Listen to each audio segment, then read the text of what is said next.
moving forth, the next thing on the list, what have we been playing this week? Mark, would you like to? Yeah, I'll hop in on this one. I've been playing Shadow of War, new game by Monolith, the sequel to Shadow of Mordor, which came out in 2015, I believe. And is it giving you, rate it in how big your erection is? So is it giving you a semi or is it a full-on erection? I would say it's giving me a nosebleed. No, we're definitely not a family-friendly podcast. Oh God, no! Anymore. This is fun. No. I think we ever was. Okay, so the thing I want to talk about Shadow of War is it is practically just Shadow of Mordor, but bigger, better, more badass as it would be.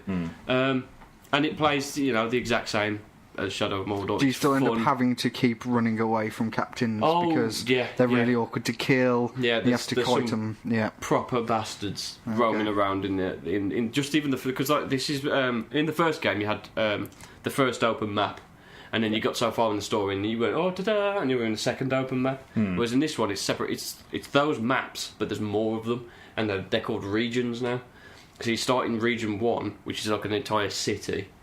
And you roam around that with captains and various things like that going on, and little missions, side missions, and from there you move on to other regions. And in these regions there are fortresses that are held by war chiefs, and you have to, make all the same as kind of Shadow of Mordor. Basically, you create an army for yourself, and you go, and these fortresses are like massive end game levels kind of things. You've got to take over, you got to kill tons of captains, you've got to break down their walls, send all your orc army in there, and then at the end of it you fight the war chief, who's basically a boss.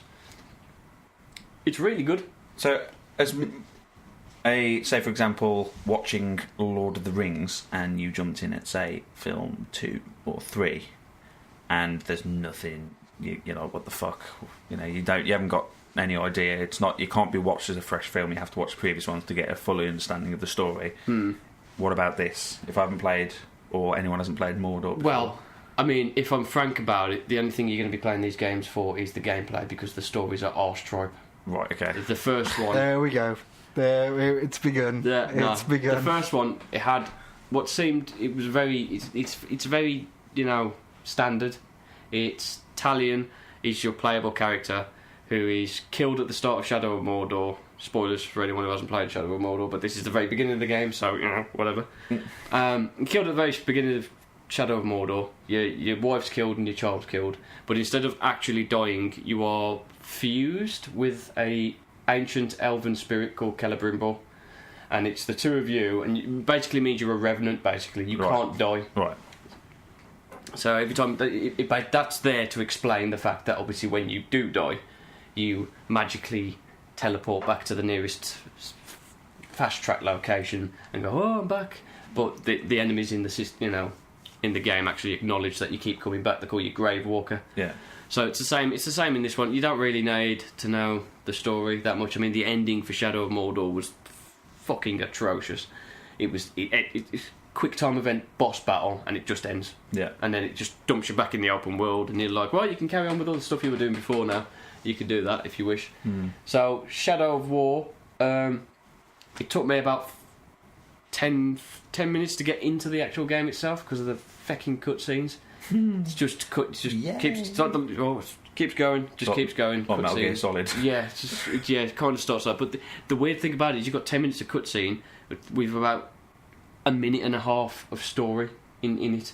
Really, because it shows you clips from Shadow of Mordor, then the Italians doing this, and they're making, I'm not going to detail the story because, people want to play it or anything, but there's a whole bunch of stuff that happens in a very short amount of time, and then it goes bang in the game world. Now you've got to do this, and then that's it, end of. I think the thing that most people are going to be coming to Shadow of War for is obviously the Nemesis system, which is one of the best systems ever placed in the game mechanically. It's basically any orc can become a boss or a captain or whatever you want to call them by basically defeating you in battle.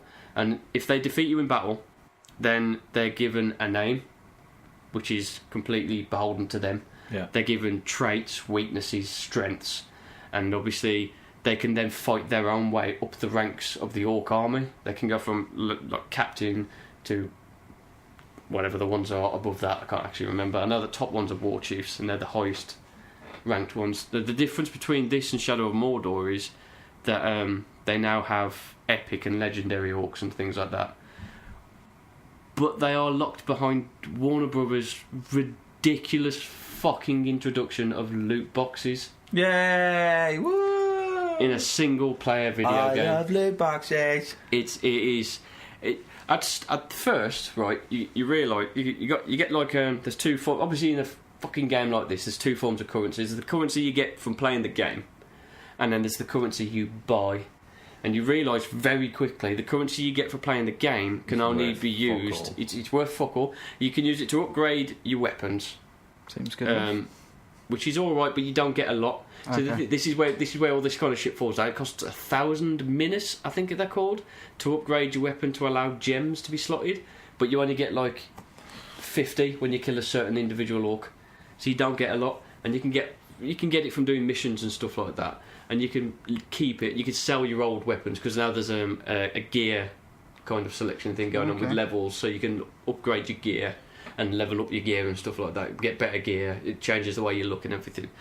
All of that is perfectly fine in my book. The problem is, with the introduction of loot boxes, you find out that you can only buy the silver chests with the in-game currency. You can't buy the gold chests or anything above gold on any of the watch Can points. you get the stuff from the other chests in the silver chests, or are you... Rare. It's classed, like, in the silver chests, you can get some stuff, but not all the stuff. Oh, okay. We've noticed this. But it's basically... It's not all the stuff, where you can get all the stuff, but it's so rare that it's basically... It's like psychological. It's kind of forcing you to buy the gold to buy those chests, because in those chests are not only gear, but there's orcs for your orc army. So instead of finding them freely in the world and creating, like, because the good thing about the Nemesis system is you can create your own stories. You can find an orc who defeats you, and then you can have vendetta missions, and you can keep fighting them, and they might keep defeating you, or you have to keep running away, or you get them right down to their last bit of health and they'll retreat. Or they'll have a skill called Death Defy, where you get to kill them and they break off your guard and they sprint, and they can keep coming back, and the more you attack them or do things to them, the more disfigured they'll get. And they'll have like proper lines to the back and forth kind of thing. Yeah. But then you get orcs in loot chests that go straight into your army. You haven't found them. You haven't done anything special for them. You just paid a bit of money, and then ta-da! There's an orc. There's nothing with them. Now, on a generalisation of the old sort of transactions and having loot boxes in games, I wonder whether it's the developers that are the ones that have decided to put this in, or maybe is it the publishers? So there you go. Then. So it's the fucking... Say it's always the publishers. 9 times out of 10. 9 times out of the 10. And I guarantee this is a Warner Brother thing. This is a Warner Brother thing. The Warner Brother mentality. They've done this with countless of fucking games, and then it goes with multiplayer as well. Like really good single player games with a tact on multiplayer. Yeah. You know that it's been put there not because they wanted a multiplayer, but because it keeps the longevity of the game. They think it's going to keep the longevity of the game because they think, everyone plays multiplayer, but they don't realise that there's only actually a select few of games out there that people play on a daily basis that are multiplayer. That are retained that have retained their audience, exactly. Yeah. Do you want to know what the most egregious thing you can get in one of these loot boxes is? A fluffy... I'll give you a chance to guess what is the worst possible thing you could get from a loot box. Right, you could either get this... I think you can be getting the silver chest. You have to grind for it in the normal game, like massively. But if you buy a gold loot box towards the end of the game, you're more likely to get this thing. I bet you won't get it. I'm going to go with herpes. You're going to go with herpes. I was going to go with it's herpes. bad. It is bad. You wait. I was going to go with herpes, but I'm going to go with nothing. Okay. Just okay. Open it up. Is that a baseline? Absolute disappointment. Right. Would you like to know what you can get from a loot box? Inform us. If you buy a loot box, spend money to buy this thing. Actual pound dollar. Right. How much is a loot box, out of curiosity? I can't remember. They price them up in gold, which is how they capture a kind of. It's only 300 gold for this chest, and 300 gold. Like 150 gold might be like £3. So like, And they always price it so instead of being able to buy that amount, you always buy a little bit more. Yeah. So you've always got a little some bit leftover, less. so you think, I'll just get a little bit more. I'll top that up kind of thing. So they always do that kind of thing. I don't know. But basically, the worst thing you can get out of these loot boxes is the true ending. The true ending. The true ending. So you get to the end of the game, there is an ending, and then if you want basically the epilogue of the game, the end cutscene, the last bit that ties up bits of the story, probably even links onto a sequel kind of thing, you can either spend, I think somebody spent 10 hours after finishing the campaign to grind to get the appropriate things and do all the side stuff to get this ending, or you could buy a loot box and it will be given to you in a loot box. Couldn't you just watch it on YouTube? What is the fucking point? What arse creep in the higher-ups of Warner Brothers went, oh, that'd be a good idea. Yeah, let's put the ending in a loot box. So that they have to buy it, or... So now your choices are, you spend 10 hours grinding for the fucking thing, or you buy it in a loot box, or, as you said, just watch it on YouTube. Which is what people did with Arkham Knight, when they found out there was a true ending for Arkham Knight. There is a true ending for Arkham Knight. Is there a true ending for Arkham? There's a true ending for Arkham. I think. Oh my god! Yes, I believe so. But yeah, so it baffles the mind that they would do something like that. There was the whole debacle about. There was one of the team debacle. There was one of the team members. He was quite well known developer, and unfortunately he died of cancer. And as a tribute, the developers put him in the game because obviously he worked on it and he was a known to it. And yeah, very nice. I think I heard about this actually. Yeah. And then Warner Brothers decided to charge for it. They were stating that the money would go to charity, but then it turned out that only a bit of the money would be going to charity. And because they got caught out, they decided just to give money to charity. To give money to charity and release the actual DLC for this character, who's basically like the Stranger from Fallout series. You know, like the mystery perk, the mystery stranger. Yeah. So he'll turn up. I think he's got a guitar or a lute or something, and it's in the shape of an axe, and he kills everything in sight, and then he wishes you a good day, and he walks on. And it's a beautiful tribute to basically one of the higher up of the developers, who's been there a long time and worked his arse off for these kind of games, and Warner Brothers tried to fucking monotonize it. Like, just... Monetize. Monetize. I would choose the way I say these words. But I just think that's... Warner Brothers, people tend to forget that Warner Brothers are into games publishing. Oh, they were into fucking everything. And people also tend to forget that when you think of big name publishers being arseholes, Warner Brothers are pretty much standard top of the fucking list. Yeah, they're like the blueprints. I want to be a publisher / arsehole. Let's take after. They're like the example of what to aspire to. There's only one company in my mind at this moment in time that are worse than them. We'll get onto that in a bit.